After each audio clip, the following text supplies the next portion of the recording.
are exchanged. Somebody say loyalty. I better move on.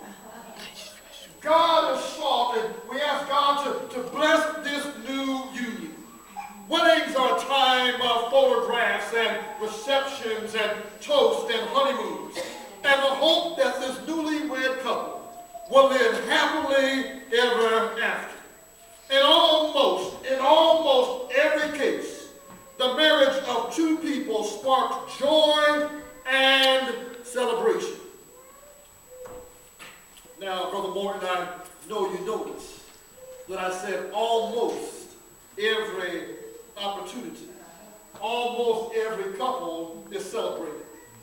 There are some marriages that generate very different feelings from those on the outside looking in. There are some folks, some couples that get together, and it's not always pleasing to those on the outside looking in. Come on.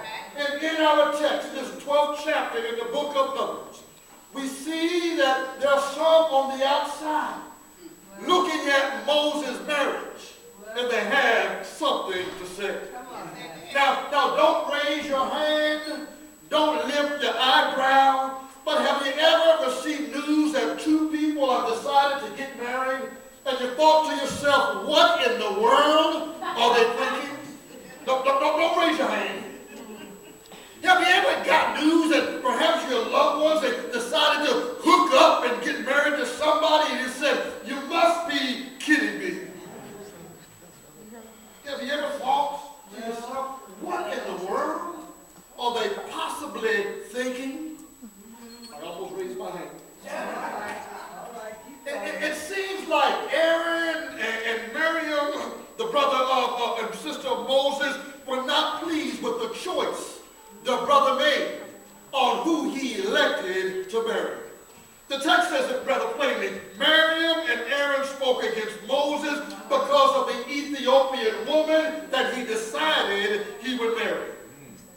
Moses was their brother, but they did not particularly agree with his choice as to who would become the sister-in-law.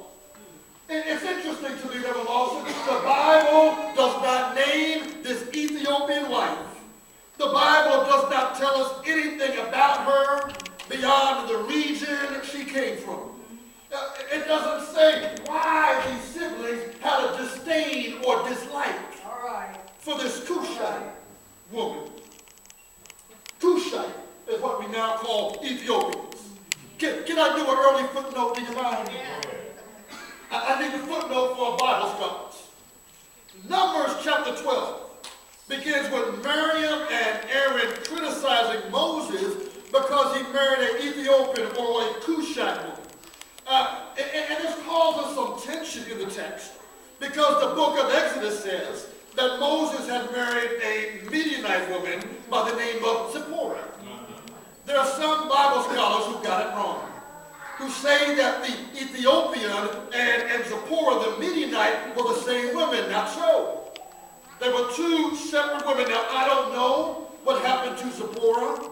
Moses married her when he left Egypt after killing that Egyptian man and hiding his body in the sand and found now on the backside of the Midian desert. He married this woman.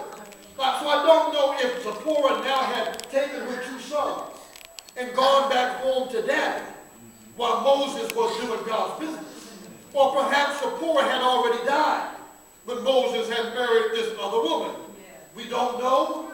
The Bible doesn't tell us. All it says is he married an Ethiopian. Can I break it down? He married a woman that had much darker skin than he had.